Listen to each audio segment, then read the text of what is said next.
A new toy just arrived on my doorstep. I'm Taylor Martin. This is Pocket Now, and we're about to unbox the Sony Xperia Z. So I rushed home to make sure that I got home in time so I could be here for the DHL guy, and I'm glad I did. He came shortly after I got home, and this device arrived just moments ago. The Sony Xperia Z, which was part of a duo that was announced by Sony at CES, the ZL and the Z. This one has waterproofing and dustproofing, which makes it a little more durable than its brother. However, this one does have a glass back and the other one doesn't, so there is that. It's kind of a trade-off. I'd also like to give a shout out to our friends over at clove.co.uk who is providing us with this unit for a review. So without further ado, let's get into the unboxing and see what this device is about. So first you will notice that the box is nothing special. It's just a simple box, no special branding or anything, nothing particularly awesome about this box. It's just a standard box, nothing too wowing about it. But who cares about the box? It's nice, but we're all gonna just discard that anyway. We're gonna toss it aside. And the good thing about it is that it opens very easily. Unlike many boxes nowadays, this one is extremely easy to open. Once you get the top off, the device sits right there at the top, ready to be opened or turned on, whatever, but we're gonna wait. That comes later. Inside the box right beneath the device is a pack of screen protectors. You get 2 of them, count them, 2, a microfiber cloth and an applicator with that. So that's neat, nice little add-on there, little touch. And this insert comes right out. You also have some getting started guides, quick startup guides, important information, and FCC statement and other information about the device. So little reading material if that's your thing. You also have the international, this is an international version of the device. You have a UK plug. This does not work for me. I'm in North Carolina, so I will not be able to use this at all. This is useless to me. Oh well, I've got a million chargers. It's okay. You also get some headphones, which is nice. Not many devices are coming with headphones anymore, so it's nice to see these.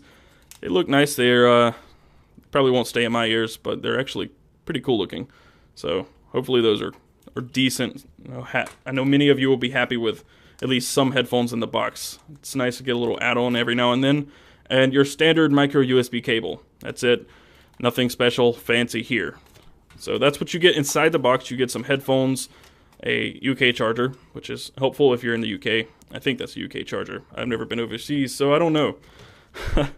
You get your standard reading material, some screen protectors, and the device. So let's set this stuff aside for time and take a look at the device itself, because that's why we're all here. So once you get the device out of the box, you'll notice it comes in this plastic sleeve. We're going to discard that. We don't need that. It's not the plastic, so don't get mad at me. The plastic is still on here. So we'll get to that in a minute. But once you get the device out of the box, you will see that it has a 5-inch display on the front. That is a 1080p display, so you can expect a high quality picture. It also has a 2.2 megapixel front-facing camera that will record at 1080p. This at the bottom is your microphone, and this up at the top is the earpiece speaker. So that's really all for the front. There are no capacitive or physical buttons. The buttons are actually on-screen buttons, so they're software. So the 5-inch display is actually going to feel more like 4.8, maybe 4.7, because those are going to take up screen space. So that's something to keep in mind when you're looking at 5-inch phones. This one's actually going to probably feel a little bit smaller than 5 inches after you get it powered on, because there are no physical or capacitive buttons. On the top edge here is a 3.5 millimeter headphone jack. It is under a cover because this device is waterproof, so it's got gaskets that keep water out when it is covered. That is your 3.5 millimeter headphone jack on the top. On the side here, we have the micro USB port under a cover as well. So that one's covered up. This is your micro SD card slot, also covered up, and you have prongs for apparently what would be a dock for this device. On the bottom, there isn't anything except for this hole for a lanyard, and if you come around to the side, you also have a speaker, a volume rocker on the right side, and a power button. And just above the power button is another hole. This is a cover for your SIM card slot. There's a SIM tray right in here. There it is. So you can put your SIM card in there and activate the device. So that's all for the edges.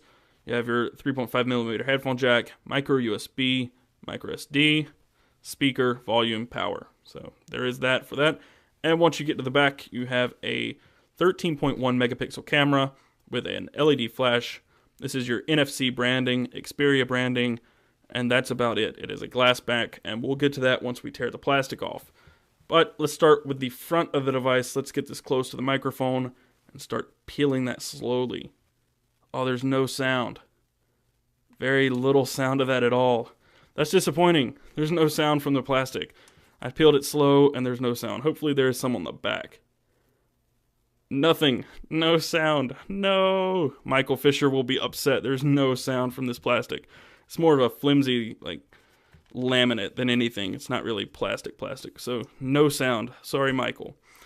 But this is a very, actually, beautiful device. It's very edgy. There's not a lot of rounded corners. It's very squared, and it feels like that in the hand. It feels bigger than it actually is. A lot of devices have a tapered back or tapered edge that make it feel small. This does not. It feels comfortable. It doesn't feel too big, but it also feels bigger than it actually is. It feels more like holding a note than maybe, say, the DNA, because the DNA had a tapered back and it felt smaller. But it was about the same physical size as this one. But on the back here, you have a glass panel, so it is very fragile. I guess that's a downside to some people. It is glass. I don't know if this is Gorilla Glass. Actually, it's not Gorilla Glass. It is strengthened glass. It's scratch-resistant and crack-resistant glass. But the branding does not say anything about Gorilla Glass, so I think it's something similar to, but not actually Gorilla Glass. So we'll have to see how it stands the test of time, if it withstands drops or anything.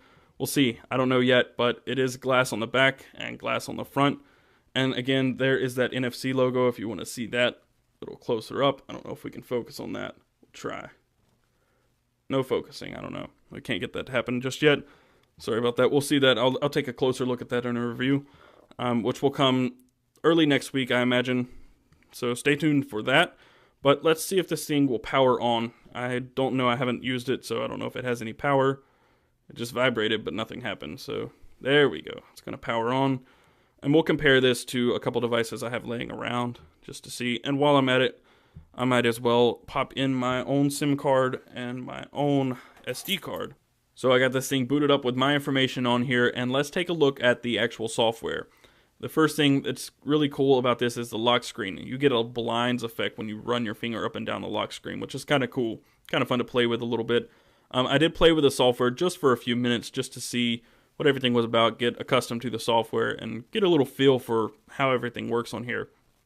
First, you'll notice that the icons are totally customized. They're very Sony-esque. If you used a Sony television, or maybe even a PS3, you'll notice that these are very much like other icons you see from Sony. If you tap the applications icon, you'll open the app drawer, and it's very similar but different to, or different from the stock Android app drawer. You can uninstall, I guess that's for a mass uninstall, share and customize, and if you tap here, you get different orders. You can organize your applications based on different orders. If you pull down the notification shade, you get quick settings at the top here. It's really unobtrusive and kind of blends well. I like how it looks. You have sound profiles, Bluetooth, Wi-Fi, mobile data, and a settings shortcut. You'll also notice here that I got this notification after the phone rebooted. It's a blank SD card. That means the micro SD XC card that I have in here, the 64 gigabyte card, does not work. It is not compatible with this device, which is upsetting. That means that you cannot use a 64 gigabyte card in this device, and that's sad. You have to stick to a typical 32 gigabyte card or smaller. So that's a little upsetting, but it's okay. Another thing about this device is the colors are extremely vibrant. I don't know if the camera does it justice at all or even comes close. Let's turn this brightness up a little bit and take a look. You can see that these colors here in the background are very, very crisp and vibrant. And one of the things about this display that was, I guess, a little controversial or upsetting more so at CES was how it doesn't have a high contrast ratio. The blacks are not really that black. They're more an inky gray than anything. They're not as dark as you would see on even like the 1X. I have the 1X here, and the blacks, as you can see in the notification shade, are just not as black. I don't know how to show you on camera here, but it's just, they're more of a light gray than black. Side by side with even like the Nexus 4, which, and you turn the brightness up on this thing, you can see that the colors just pop a lot more on the Xperia Z. So the contrast may not be that great. As you can see here, this is a better example maybe. The navigational buttons, the background on this is more of a gray, and this is just inky black. It blends in with the bezel. This one you can definitely see where the buttons end, or where the display ends and where the bezel begins. This has been a look at the Sony Xperia Z. Keep it locked on Pocket Now to see more coverage on this device. There will be a couple comparisons this week, a little more coverage on this device particularly, and a review next week, early next week. So keep it locked on Pocket Now. Stay tuned for more Xperia Z coverage. I'm Taylor Martin, and I will see you next time.